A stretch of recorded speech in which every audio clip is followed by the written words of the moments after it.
let's talk about procrastination.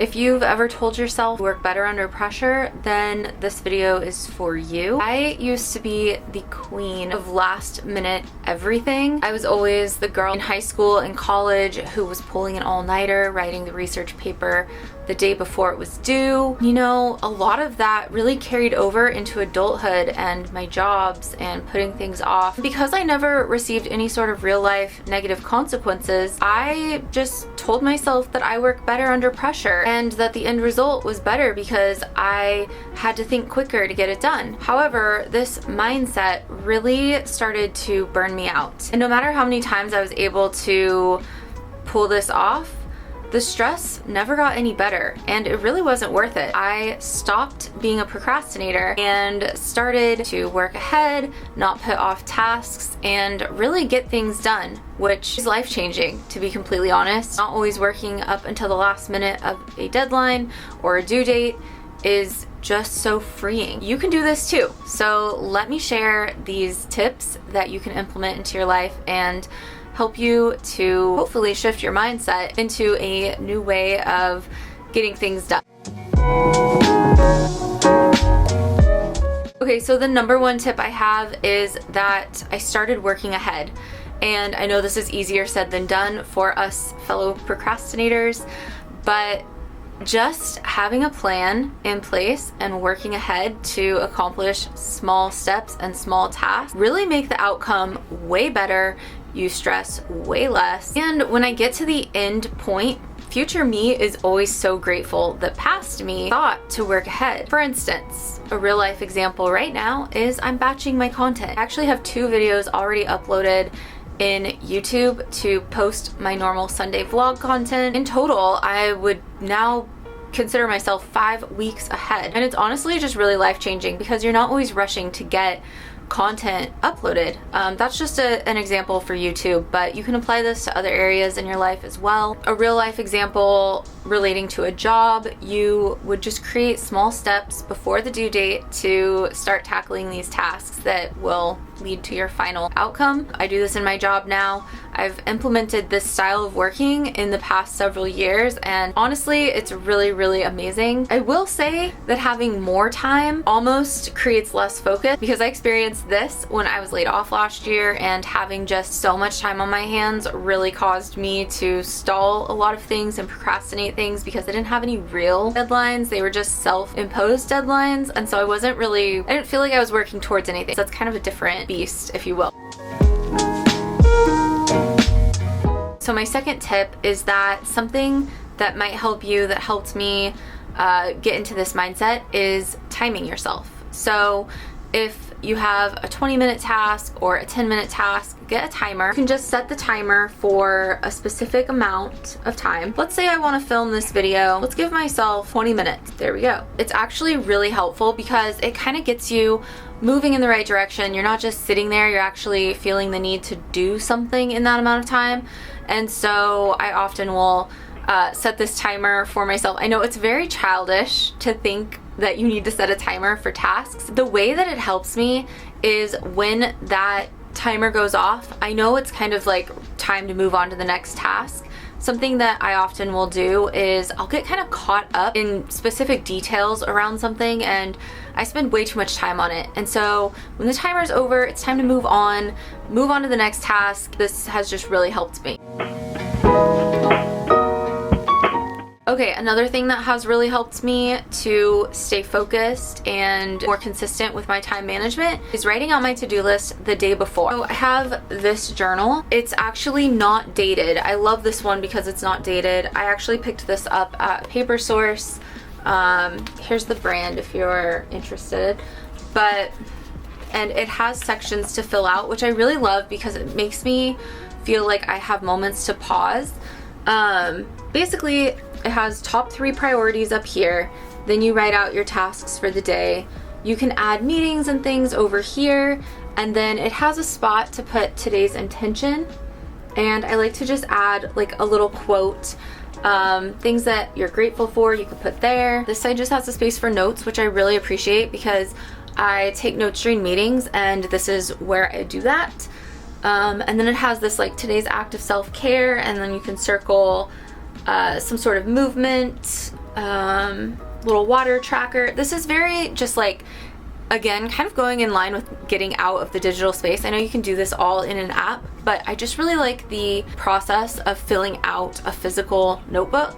I keep this on my desk throughout the day. I refer back to it, and sometimes I look at my tasks and I'll set my timer for each task to kind of keep me on track. It doesn't always go exactly as planned, but it's kind of a nice little outline for me to just reference when I'm feeling stuck or like I'm not sure what to do next. And yeah, I just really like the physical aspect of that journal. Next tip is that I like to set fake deadlines for myself. So if something is due on a specific date and there's like mini milestones to hit, sometimes I'll buffer in time and set a fake deadline for myself to hit, so that if there's major changes to something, specifically around work, if I get a lot of feedback for something, I have that buffer and I'm not feeling stressed. So I've hit my mini deadline, and then I have a little bit of time to make changes before the actual deadline. I also like to do that for YouTube as well. So creating a content calendar and scheduling out how many posts I want to have for the month. Right now I'm aiming for 5, and I've got my content calendar written out through August. So this is just something that's helping to keep me on track, and something that's really kind of encouraging me is having that content calendar and knowing that in order to hit those dates, I really do need to film my content before or after work, and then also make sure that I'm editing those on the weekend. Another thing that's helped with that is that I'm just getting quicker and feeling more comfortable in front of the camera and all of that. So that combined with this content calendar is just really helping keep me on track and stopping me from procrastinating, because it's really never fun to wake up on Sunday morning. That's when my videos are uploaded. It's just not fun to wake up on Sunday morning and realize that I still need to edit my video and that it probably won't get posted until like 4 or 5 p.m. that day. I really aim to have my videos uploaded by like 9:30 on Sunday morning. And so just knowing that those are already in the queue and scheduled to be uploaded is just so much pressure off me. And it frees up space in my brain to be more creative and think about the next video, or even spend more time on a video and the editing, and just make it better overall. So this tip is to finish the difficult tasks first. This is such a specific memory, so specific, but when I was in elementary school, we had to take timed multiplication tests. And I remember a teacher telling me, go through, fill out all the ones that you know, and then go back and do the harder ones at the end. Really, these tests were so useless, because when am I going to have to tell somebody all of the multiples of 9? Like, I don't understand why we even had to do these tests. But that's beside the point. The thought process there was go through, finish all the easy tasks, and then come back to the hard task at the end, or the harder math problem at the end, and spend more time on that. And while that makes sense for a time test where I was literally just trying to memorize answers, I don't think that applies to real life. And I think what is better when you have projects that you're working on for work or YouTube or anything is to start with the hardest task. If you know that something is going to be difficult and need more time and attention, spend the time and attention on that. It doesn't have to be all at once. It can be a little bit every day. But specifically for a real life example, what I've found is sometimes as a designer, I'll pitch an idea that I have, and I've maybe never done that type of art before, and I really don't know what I'm doing. So say I pitched an idea where I need to do an oil painting. I've never worked with oil paints before. So since it's the hardest task, I would go out and get the oil paints and sit down and learn and practice, and maybe every day I'm spending 15 minutes or so figuring out how this will work, and this overall will just be better in the end because I've started the harder task up front. I don't need to spend a consecutive amount of time or hours on the hardest task. I just need to put like 15 to 20 minutes each day into this thing that I'm learning, because it'll make the end result better. So I think start with the hardest tasks and give yourself time to learn them or complete them.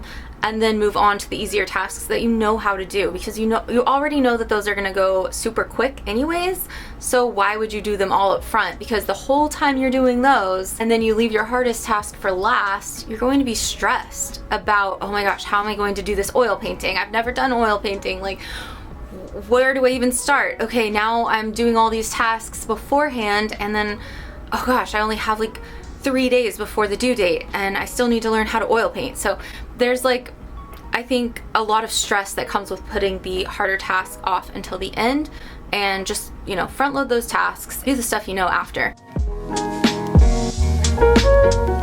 Kind of going along those same lines, I like to break things up into smaller steps. So like I mentioned, put 15 minutes aside, 20 minutes aside a day to learn the new task, and then you can work in smaller steps to get to the end result. This also kind of makes me think of, like, if you're thinking of A to Z in your head, okay, I'm starting here and I need to end here, and the goal is to do it all at once, I think that's incredibly overwhelming. I think you just need to take the smaller steps in between and figure it out as you go. So start with doing these small incremental steps every day or every week until you get to the end result, instead of saving it up.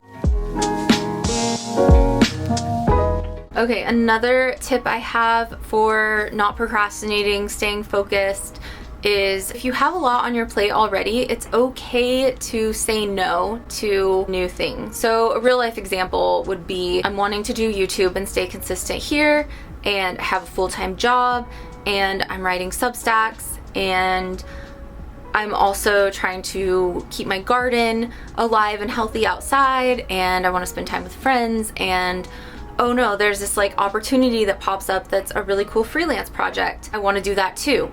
I think it's okay at this point, if you're feeling like your plate is full, to say no to that opportunity and just realize that you can't stretch yourself too thin. Or you can cross one of the other things off your list. So say this new opportunity is, you're really excited about it and you want to say yes to this opportunity, you should take something off your plate. So maybe that would be Substack in my case. Maybe I want to do this new opportunity, so I pause this other thing that's taking my time and attention. I think that's totally okay. And my next tip, kind of to go hand in hand with that, with different seasons, there can be different hobbies and different things that are pulling your attention in different directions. So currently it's spring and I'm spending a lot of time outside, a lot of time on my garden. It would be a difficult time for me to say yes to a freelance project because I want to be outside after work. I don't want to be on the computer after I've spent 8 hours working all day.